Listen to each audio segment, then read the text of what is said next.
Ini kula waca di rumah mawon nggih, nggih sempat ya ditulis. Bismillahirrahmanirrahim. Dzikru nasabihi wa mauladihi wa maulidihi wa mansaihi wa mabda'i talabihi bil hadis. Terus saniki nggih mun lami nggih ada film tentang Imam Bukhari. Ada juga banyak buku tentang Imam Bukhari.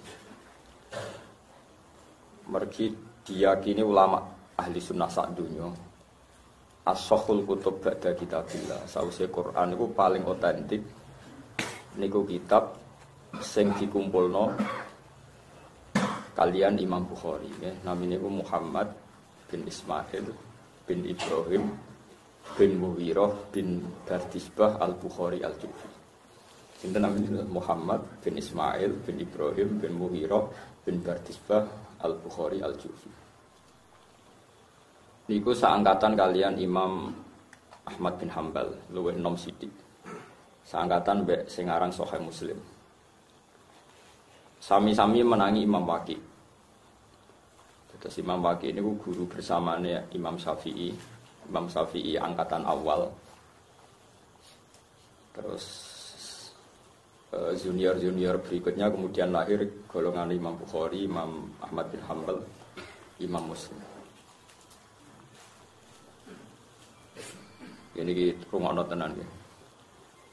Kenapa hadis itu begitu penting? Karena setiap kebenaran sejati niku rata-rata tiyang ngeklaim qala Rasulullah.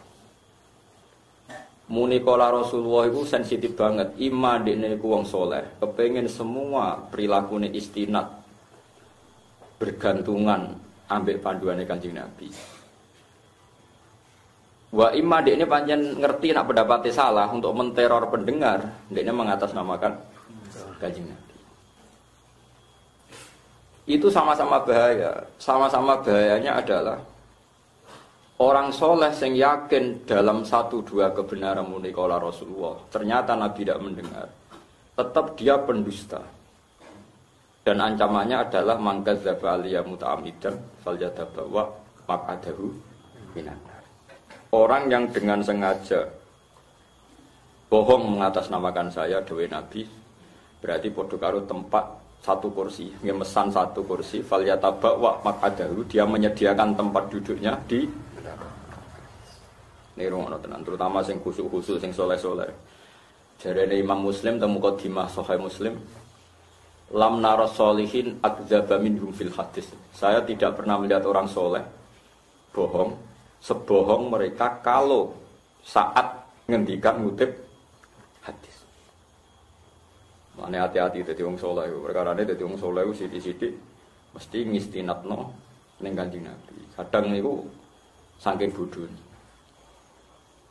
Mergo nak Nabi ra dawuh tenan senajan to ku barang apik, kemungkinane iku ana kebodohan massal. Dan itu ngeri. Misalnya ngeten contoh paling gampang. Ada orang soleh yang saking yakinnya pentingnya tarawih, terus dia gawe hadis atau mengira itu hadis. Kalau balik maling gawe hadis atau mengira itu hadis.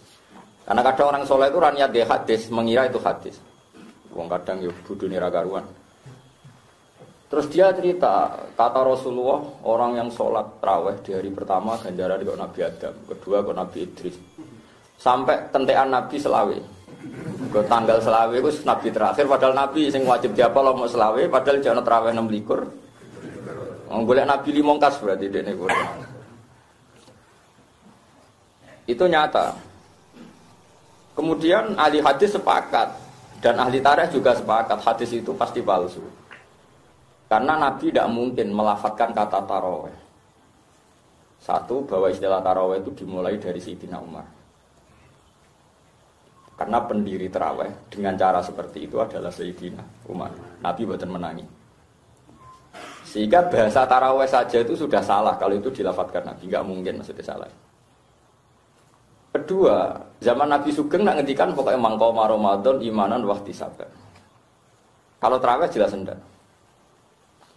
Apalagi di hadis-hadis sahih Nabi pernah ke masjid itikaf, kemudian diikuti orang banyak hari 1, 2, 3, 4, bareng ngerti diikuti orang banyak, kemudian Nabi tidak pernah keluar Ketika jamaah di masjid menunggu Nabi, Nabi berikutnya ngendikan, saya tahu kalian menunggu saya, tapi saya tidak keluar sengaja supaya saya tidak mewajibkan sesuatu yang tidak wajib. Kalau saya ke masjid terus qiyamul lail dan jadi imam, maka kamu mengira wajib. Dengan kenyataan hadis sahih seperti itu, orang akan mudah menvonis kalau hadis yang dianggap hadis tarawih 1, 2, 3, 4 sampai 30 fadilahnya seperti itu, diyakini tidak benar. Meskipun targhib fit tarawih, menyemangatkan orang tarawih itu bagus. Tapi orang perlu maksa atau mengatasnamakan itu hadis Kanjeng Nabi sallallahu alaihi wasallam. Makanya itu masalah paling sensitif ila yaumil qiyamah. Ana wong nganti berbendera hitam, nganti berserban hitam-hitam. Iku ya apik. Tapi kadang-kadang setiap orang itu mentautkan diri, mirip-miripno gambarane Nabi, soben pasukan pilihanku iku tahta royatin saudam. Di bawah bendera sing hitam. Terus orang mentaut-tautkan diri mirip-mirip seperti itu. Dan itu yang jadi perdebatan ahli hadis. Ketika ada riwayat itu arahnya kayak apa? Di tiap orang mesti mengklaim itu sangka Kanjeng Nabi Muhammad sallallahu alaihi wasallam. Jadi gue pancen angel tenan ki malane. Pertama Imam Bukhari kecil neliti hadis. Iku mulai umur 10 tahun. Nggih kula waca biografi ini. Kenapa begitu penting figur Imam sinten Bukhari? Dekne niku mulai alim hadis. Niku alime dimulai dari kitabul jarh wa ta'dil. Jarhun maknane nyatoni, wa ta'dil maknane meluruskan. Salahna wong khusyuk saleh. Imam Bukhari percaya dekne khusyuk saleh, tapi nek ngriwayatno hadis dites. Misalnya kon lafat telu, kok bariku 1 jam lagi rubah, berarti ora kena diambil hadis e, mergo lalinan. Saleh tapi napa? Lalinan. Atau dia soleh ya ilingan, tapi ora tahu ngaji hadis minimal 10 tahun. Ya ora tintel Imam Bukhari. Tidak ahlinya, pasti ngawur dia. Sehingga Imam Bukhari masyhur mensyaratkan rawi yang boleh meriwayatkan hadis itu harus al-luqi wal mu'asyarah. Dia ketemu sama gurunya dan lama berkawan. Sehingga suatu saat Imam Bukhari pernah ada orang ahli ibadah, soleh, alim, latih, apalan. Kena tintel. Pas Imam Bukhari ke sana itu nyeluk khimar. Manjan contohnya khimar. Cuma biasanya kayak Jawa itu khimar diganti pitik. Ya contohnya aslinya khimar. Khimarnya itu bedal. Terus wongnya itu pura-pura seakan-akan menggenggam seikat rumput. Sak, atau kantong sak, tapi bukan kantong sak. Saya juga ada Korea-Korea. Sak. Nah, itu kayak tiblun itu semacam dedak. Seakan-akan tuh. Gara-gara ngoten terus khimare iku teko. Bareng teko dicekel. Imam Bukhari tanya, "Ya Syekh, apa di tempat itu memang di wadah itu betul ada tiblun, ada dedak?" Ora aja. Mau aku bodoni khimar ben teko. Langsung. Imam Bukhari mulai boyong. Karena apa gak jupuk hadis ke orang itu gak pernah bohong, tapi tahu bodoh nih khimar, gak enak. Cuma lagi Jawa nyontokno iku pitik dari Imam Bukhari, ana guru di Imam Bukhari ngukur-ngukur pitik seakan-akan gelang jagung, terus pitike moro terus dicek. Tapi ajane contohnya iku khimar. Mergo gurune iku ora ndek pitik, tapi gene ki Jawa iku nyontokno khimar diganti apa? Pitik. Jadi koyo kowe ora bakal dadi rawi, BPKB utang bodone. Imam Bukhari ku wong bodoni khimar wae darani. Bodoni artinya gugur dadi rawi, mbok bodoni mar bodoni pitik. Pemenang bapak bodoni lele, mbok rumah fane saya. Sebule para pedidol, iku wis bodoni. Saiki Imam Bukhari napa? Bodoni. Mano mbok kawekno bareng cek cilik bayine mbok pisahno ibuke benang anak menawa bodoni jare Imam Bukhari. Mereka memisahkan anak, ambil nopo wong tua, sawangan ramah di rumah, jebule komersial ya cari Imam Bukhari, bodoh nih, kenapa? Jadi Apa? Makanya rawi terbaik dalam hadis itu rawi sing dipilih Imam Bukhari. Kalau Imam Bukhari mengatakan orang itu adil, berarti luar biasa. Mereka nak wong soleh problemnya itu lalinan. Nomor loro itu gampang barang apik. Jadi wong soleh itu ya di penyakit. Nggak barang apik, sawangannya didhawuhne kok Kanjeng Nabi terus nurut. Padahal barang apik itu rasa nggo Kanjeng. Makanya dalam ahli hadis ini unik ahli hadis. Kowe nak nglakoni barang apik, iku ora oleh yakin iku kok Nabi. Pokoke yakin Nabi ku setuju. Tapi ora usah muni kala Rasulullah. Mergo nak muni kala Rasulullah, engko Nabi ku kepalsu kabeh hadis. Misale ngaten. Kalau ditamu tak suguhi gedang goreng. Ambek kopi. Bareng tamu wis mangan gedang goreng, mangan kopi. Kala Rasulullah sapa sing nyugoi kopi mbek gedang goreng. Lha kan yo aneh Nabi kok ngendikan kopi mbek gedang goreng. Ku Nabi pirsa kondi ana kopi mbek gedang goreng. Yo mau kita nglakoni iku berdasar hadis umum, mangkana yu'minu billah wal yaumil akhir fal yukrim dhaifahu. Tapi ora usah muni sapa sing nyuguhi kopi, nyuguhi gedang goreng ning tamu ngene-ngene. Lah wong saleh dhisik ku amen kebodhon nganti sawangane Nabi ku ngomentari mbako, ngomentari akhire wong kan ora ngandel. Mosok Nabi ngomentari mbako. Wong Nabi ora tau pirsa rokok gedang garam kan wong curiga kok nganti dong. Sehingga hadis tentang harame rokok tok mbako bolu setan. Ahli hadisnya curiga. Masa Nabi komentari. Jadi itu ciri khas ahli hadis. Kemudian riwayat-riwayat yang berlebihan dari rokok itu ya setan. Mereka pasti usir pangeran ke swarga itu setan ke pelayu-pelayu. Nanti kepuyoh lah kepuyoh itu jadi bagus.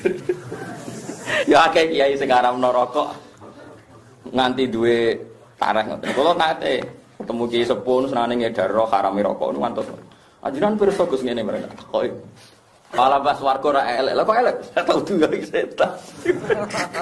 Wong penduduk swarga ora ngono kok malah tahu duwe ya apa? Setan.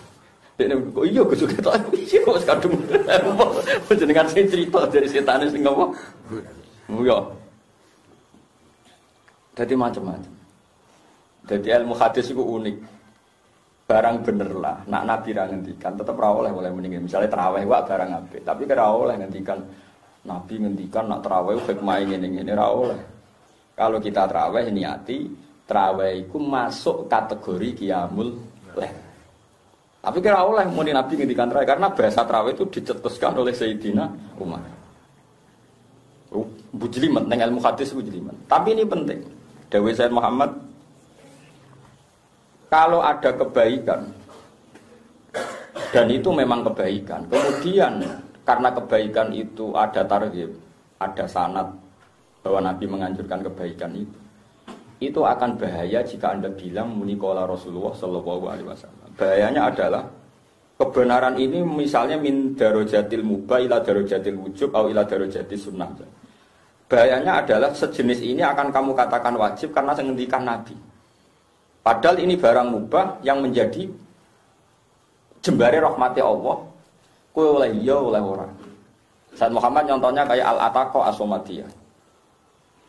Al-ataqa as-somadiyah adalah jika ada mayit itu wong mati. Ben mayit itu terbebas saka neraka, itu ada perilaku tertentu. Ngrungokno tenan. Ada perilaku tertentu sing orang itu disuruh baca kulhu ping pinten? 1.000. Mriki ping pinten? Gak terkenal sampean sing ataqa kubro pinten? 1.000. Sing kedua. Riyen mbah pesen mbah kula riyen pesen iku 4.000. Ning rungokno. Itu jenenge al-ataqa as-somadiyah wale, tapi nek mriki jenenge ataqa kubro ning Indonesia. Sehingga banyak orang mati terus putune utawa anake kepengin bapake ora mlebu neraka, wong dikumpulno maca Fatihah pinten? Maca kulhu ping pinten? 1.000. Sing nganggo jagung di ucalo puas-puas sini. Kula diundang tiyang bolak-balik ra tau teko. Gus mengke bapak kula Gus ataqa kubro. Moh, bapak-bapak kula dhewe ngundang muak. Nggih teko dungane tok moh. Acara ramutu ngene. Bapak-bapak dhewe. Saya ini sebuti. Dhisik mbahku wasiat ngono tak waca dhewe mbek bapak sak anak-anak. Kowe wong wong ngundang ira mulo di bapak jak kangelan nek mriki aneh-aneh. Bapak-bapak muda sampai mlebu neraka wong ya kon ngedang. Wah, aneh-aneh. Kulo ora setujune perkarane tak delok sing guri-guri ku sak gegebrok. Ora sitok-sitok. Nah itu dawuh Sayyid Muhammad justru menjadi legal. Anda boleh melakukan itu, tapi syaratnya ki aja muni ku qala Rasulullah. Boleh, tapi kowe ra muni gak oleh. Alasannya masuk akal. Justru setelah kamu katakan rola Rasulullah itu menjadi aturan. Nak syaratnya bebas kudu ngene iku. Nak Nabi sing ngendikan, sekali Nabi ngendikan itu kan di ACC langit, di ACC malaikat. Mergo dawuh Nabi dawuh kekasih pangeran. Jika nak ana wong mati diwacana iku mlebu swarga, misale sing ra diwacana rawan mlebu neraka, mergo iku aturane Kanjeng Nabi. Tapi nek Kanjeng Nabi ra ngendikan, malaikat iku misale ruhin mati ra di teko kubron kan malaikat apa-apa, Nabi ini orang atur ngono, ya apa-apa. Tapi nak Nabi sing ngendikan kan jadi aturan. Artinya justru resiko nak kebaikan lu kabeh di atas nama Nabi kok terlalu sakral, paham? Terlalu apa? Ya kayak ngeten ya. Saya itu menyuruh barang enggak penting. Misalnya ngongkon Ruhin. Aku tuh kono rokok. Rokok itu barang makruh. Tapi berhubung aku gurune Ruhin, cara etika Ruhin agak nurut iku.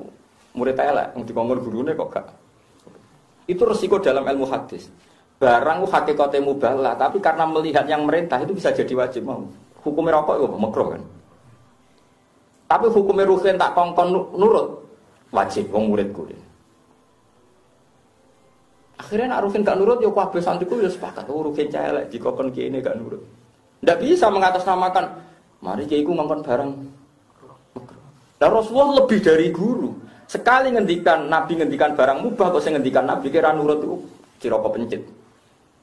Misalnya Nabi ngutus Beruhin, hen aku gak enak teh. Gawe teh gak berdoa. Hukumnya yo ora wajib wong teh. Gak wajib. Terus gak nurut terus takoki nang Nabi, "Hen kok ora gak enak teh?" Barang ora wajib dilakoni ya Rasul. Ciroko pencit iki. Resiko dikatakan dawe Nabi adalah mubahlah nanti menjadi wajib. Artinya kalau semua kebaikan di atas nama Nabi, nanti yang mubah pun berstatus wajib. Mergo sing ngutus Nabi kok kowe gak nurut. Mulane Nabi ku ora oleh adzan. Adzan mbek imam iku kabeh ulama dawuh afdhal adzan. Tapi ana ulama sing tentang bagaimana mungkin afdhal adzan wong Nabi ditakdir dadi imam tapi Nabi ra tahu adzan. Padahal Nabi itu afdhalul khalqi. Kalau afdhalul khalqi pasti dipilihkan profesi paling afdhal yaiku imam. Nyatane Nabi dadi imam tapi ra tahu dadi muadzin. Dawe ulama tetap afdhal adzan. Alasannya Nabi memang gak boleh adzan. Mergo nak Nabi adzan salat jamaah sing sunat dadi wajib. Wong sing nyeluk Nabi kowe ora teko. Dadi adzan iku ana wong sing rapati penting. Mergo nak sing adzan Nabi, hayya ala shalah, Nabi sing ngendikan ngono kok kowe ora teko. Oh, pangeran tersinggung. Iki kekasihku ngundang kok kowe. Kok tapi nak sing adzan Bilal kan. Bilal wis apa-apa ora kuat. Dadi ulama iku mikire nganti ndok kono iki bisnis. Jadi Nabi itu dilindungi dari sesuatu yang bahaya, bare-bare tetap sakral kan. Ya elek to, misalnya Ruhin tak celok kan rene, gak moro elek apa meneh sing ning Bali. Jadi khase guru itu barang muballah, nek sing perintah guru itu wajib. Mengenai Nabi ora oleh adzan, kok Nabi adzan hukumnya jamaah itu sunat, tapi dadi fardu ain, mergo sing nyeluk. Iya gitu. Hati-hati, jadi semua kebaikan melane ana aturan hadis ora oleh sidik-sidik muni qala Rasulullah meskipun dalam kebaikan. Takutnya nanti itu bahaya.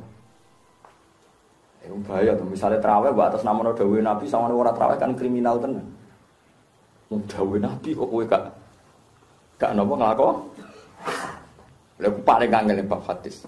Mulane ngaji hadis itu benten ngaji kitab tasawuf, ngaji hadis itu sensitif. Nggih, mulane niki penting kula aturaken. Mulane dawuh sampai saat ini selalu ada al-muhaddis al-kabir terakhir wong modern kula ora Said Muhammad. Mengke kula wacana nggih di antara cuplikan-cuplikan napa aturan-aturan mengistinadkan napa kebaikan iku justru tetap baik nak gak di atas nama Kanjeng Nabi Muhammad sallallahu alaihi wasallam. Oleh ngistinadno tapi ning hadis umum, tapi ora oleh persisi iku ya mau misale kowe ndongakno wong tuamu supaya mlebu swarga. Ya pokoke ngongkon ndongakno mayit iku kesunatan. Wis ngono tok. Tapi ora usah muni dawuhe Nabi nek ana mayit diwacakno ataqah kubro. Iku ngene-ngene. Wah resiko kae. Anggere ana wong mati ora ngono sawangane ora anut panduane Kanjeng Nabi Muhammad sallallahu alaihi wasallam resiko. Jadi kalau coba kita Abu Bakar nang itu Subhanallah wa bihamdihi adada khalqihi wa ridha nafsihi wa zinata arsyihi adada kalimatihi. Subhanallah wa bihamdihi adada khalqihi wa ridha nafsihi wa zinata arsyihi adada kalimatihi. Subhanallahi wa bihamdihi adada khalqihi wa ridha nafsihi wa zinata arsyihi adada kalimati.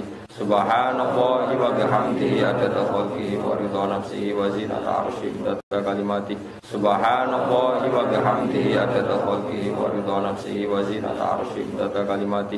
Subhanallahi wa bihamdihi adada khalqihi wa ridha nafsihi wa zinata arsyihi adada kalimati.